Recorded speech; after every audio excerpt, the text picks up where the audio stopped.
અને હવે સીધું અને સટમાં આગળ વાત કરવી છે સંભવિત વાવાઝોડાની અસર વિશે, કારણ કે અરબી સમુદ્રમાં એક જે સિસ્ટમ સક્રિય થઈ છે એ સિસ્ટમ અત્યારે લો પ્રેશરમાં પરિવર્તિત થઈ ચૂકી છે અને અરબી સમુદ્રમાં સર્જાયેલા લો પ્રેશરના કારણે રાજ્ય સરકાર અત્યારે એલર્ટ મોડ ઉપર છે. અરબ સાગરમાં સર્જાયેલું લો પ્રેશર ડિપ્રેશનમાં ફેરવાય તેવી શક્યતા છે.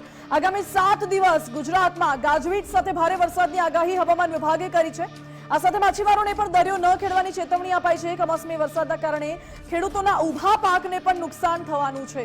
મોટા પાયે વાવાઝોડું ડીપ ડિપ્રેશનમાં ફેરવાશે કે કેમ એ તો અત્યારે સવાલ છે. જો કે આગામી 36 કલાકમાં વાવાઝોડું ડિપ્રેશનમાં ફેરવાશે. 25 થી 26 તારીખ સુધીમાં ડિપ્રેશનમાં પરિવર્તશે આ વાવાઝોડું અને તેની તીવ્ર અસર ચોક્કસ વર્તાવાની છે. વાવાઝોડાનો ખતરો ગુજરાત ઉપર નથી, પરંતુ અસર વર્તાવાની છે.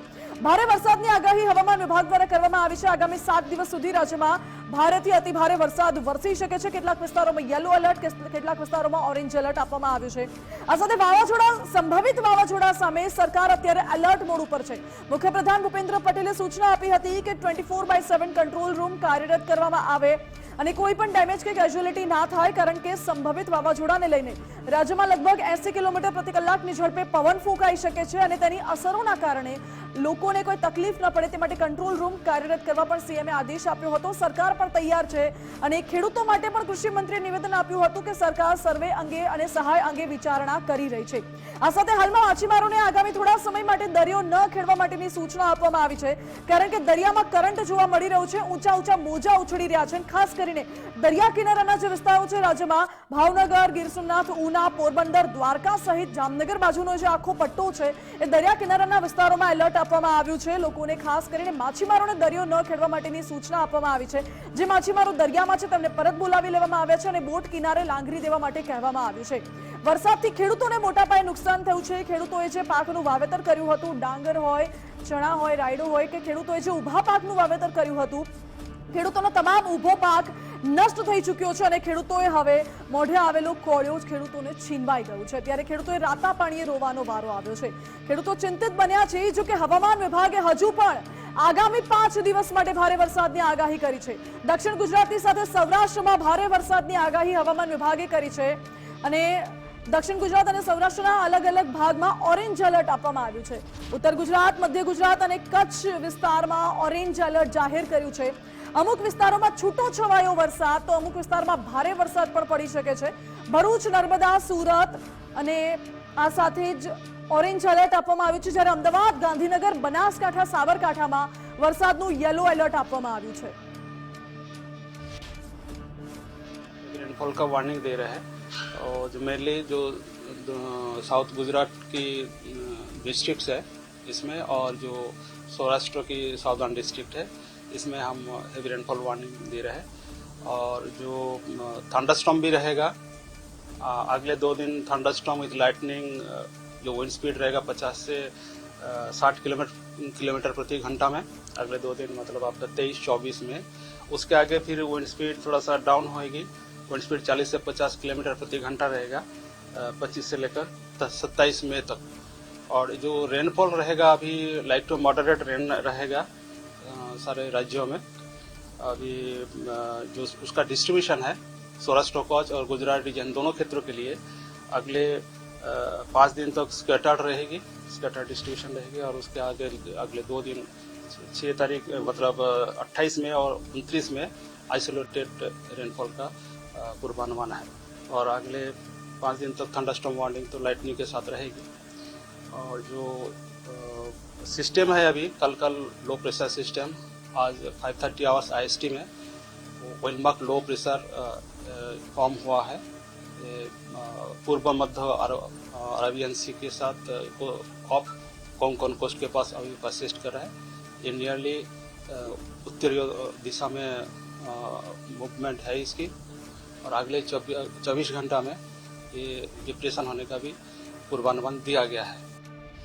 એટલે અરબી સમુદ્રમાં અત્યારે લો પ્રેશર સિસ્ટમ એક્ટિવ છે. જો કે કમોસમી વરસાદને લઈને હવામાન નિષ્ણાંતે કહ્યું છે કે અરબ સાગરમાં જે સિસ્ટમ બની છે તેની મૂવમેન્ટ થવાની ચાલુ થઈ ચૂકી છે. હાલ તો મજબૂત લો પ્રેશર બન્યું છે, આગળ જતા ડિપ્રેશનમાં ફેરવાઈ શકે છે, પરંતુ વાવાઝોડાનો ખતરો ટાળી શકે છે તેવી શક્યતા પણ પરેશ ગોસ્વામીએ વ્યક્ત કરી.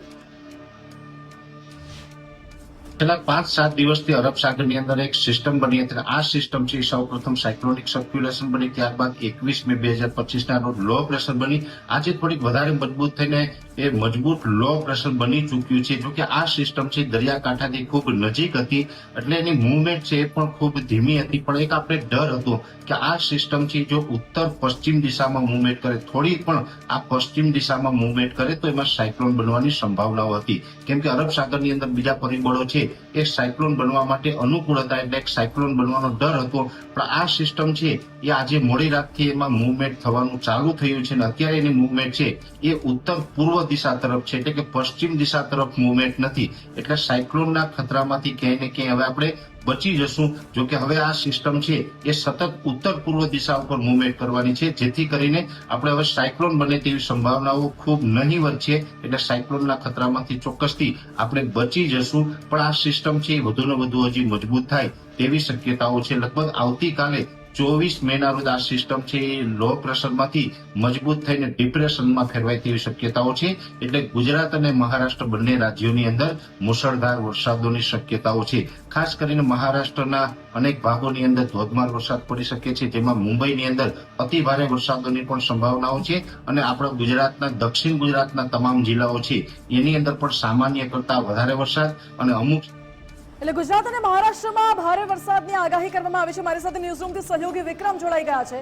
વિક્રમ, વિંડીના માધ્યમથી એ સમજવું છે કે ગુજરાતમાં કયા કયા વિસ્તારોમાં ભારે વરસાદની શક્યતા રહેલી છે. બિલકુલ માનસી, એટલે જે રીતે આવનારા 5 દિવસની અંદર અલગ અલગ વિસ્તારોની વાત કરીએ તો ઓરેન્જ એલર્ટ પણ સૌરાષ્ટ્ર અને દક્ષિણ ગુજરાતની અંદર આપવામાં આવ્યું છે. ગઈકાલે પણ અનેક તાલુકાઓ 57થી વધારે તાલુકા હતા કે જ્યાં વરસાદ માટે જે આગાહી કરવામાં આવી હતી એ પ્રમાણે છૂટાછવાયો વરસાદ પણ જોવા મળ્યો હતો. પણ વિંડીના માધ્યમથી આપણે સમજીએ 23 તારીખની વાત કરીએ તો 1 વાગ્યા પછી જે સિસ્ટમ જે સક્રિય થઈ હતી એ સૌરાષ્ટ્ર બાજુ ઉના, ભાવનગર, મહુવા એ તમામ વિસ્તારોની અંદર જે રીતે અહીંયા વરસાદ જોવા મળ્યો હતો. આગળ વાત કરીએ, જે રીતે અગાઉ લો પ્રેશર સિસ્ટમ જે અરબી સમુદ્રની અંદર બની રહી છે તે 24 કલાકની અંદર એ ડિપ્રેશનમાં પરિવર્તિત થશે અને જે રીતે વરસાદ આપ જોઈ શકો છો કે તમામ સૌરાષ્ટ્રના જિલ્લાઓની અંદર એ વરસાદ આવરી લેશે. છૂટાછવાયા વરસાદની પણ આગાહી કરવામાં આવી છે. ઓરેન્જ એલર્ટ અનેક જગ્યાએ દક્ષિણ ગુજરાત અને સૌરાષ્ટ્રમાં આપવામાં આવ્યો છે. ત્યારે જૂનાગઢ, ખાસ કરીને અમરેલી, જસદણ, ગોંડલ અને સૌરાષ્ટ્રના આપણે વાત કરીએ તો ઉના, ભાવનગર અને મહુવા આ તમામ એવા વિસ્તારો છે કે જ્યાં આવતીકાલે એટલે કે 23 તારીખ પછી આપણે જો વાત કરી રહ્યા છે 8 વાગ્યા પછીનો આ જે અત્યારે ફોરકાસ્ટ બતાવી રહ્યા છે, જેમાં ગોંડલ, જસદણ અને જૂનાગઢ અને સાથે જ અમરેલી આ તમામ એવા જિલ્લા છે કે જ્યાં આપણે વરસાદ જોઈ શકીએ છીએ. આગળ વાત કરીએ 24 તારીખની તો 24 તારીખે જે લો પ્રેશર જે સિસ્ટમ જે છે એ અહીંયા સક્રિય થઈને જે રીતે ડિપ્રેશનમાં પરિવર્તિત થશે, ત્યારે 24 તારીખની આપણે વાત કરી રહ્યા છીએ વરસાદની કે જ્યારે આગાહી કરવામાં આવી છે. અને અહીંયા આપણે જોઈ શકીએ છીએ દક્ષિણ ગુજરાત બાજુ કે જ્યાં સુરત, વલસાડ અને સેલવાસા અને સાથે જ આપણે વાત કરીએ તો મહુવાની આસપાસ એટલે કે ભાવનગર, મહુવા એ તમામ વિસ્તાર, રાજુલા એ તમામ વિસ્તાર કે જ્યાં આવતીકાલે આપણને વરસાદ જોવા મળશે. હજી આગળ જો જઈએ અને ફોરકાસ્ટ પર નજર કરીએ તો જૂનાગઢ, ઉના અને વેરાવળ આ તમામ એવા વિસ્તારો છે કે જ્યાં 24 તારીખ 8 વાગ્યા પછી વરસાદી માહોલ જોવા મળશે. છૂટાછવાયા વરસાદની અહીંયા આગાહી કરવામાં આવી છે અને અગાઉ પણ જે રીતે હવામાન વિભાગ દ્વારા આગાહી કરવામાં આવી છે કે આવનારા 5 દિવસ એ સૌરાષ્ટ્ર, દક્ષિણ ગુજરાત, ઉત્તર ગુજરાત એ તમામ જગ્યાએ વરસાદ જોવા મળશે. અને આ વખતે જે રીતે ચોમાસું પણ વહેલું છે, 27 મેના રોજ કેરળની અંદર ચોમાસું આવશે, ત્યારે ગુજરાતની અંદર પણ તેની અસર ધીરે ધીરે જોવા મળશે. મહારાષ્ટ્ર અને ગુજરાતના તમામ જિલ્લાઓની અંદર વરસાદ જોવા મળશે. માનસી, એટલે અત્યારે ગુજરાતમાં માવઠાની આગાહી છે, એ પણ અરબી સમુદ્રમાં જે એક સિસ્ટમ એક્ટિવ છે તેના કારણે. જો કે આ વર્ષે ચોમાસું વહેલું બેસે તેવા પણ સંકેત છે. કેરળમાં 27 એપ્રિલ સુધીમાં ચોમાસું વિધિવત રીતે પ્રારંભ થઈ શકે છે. એટલે ગુજરાતમાં ચોમાસું આવતા લગભગ 5 જૂન થઈ જશે. 5 જૂન સુધીમાં ગુજરાતમાં પણ ચોમાસાનો વિધિવત રીતે પ્રારંભ થાય તેવી શક્યતા અત્યારે દેખાઈ રહી છે.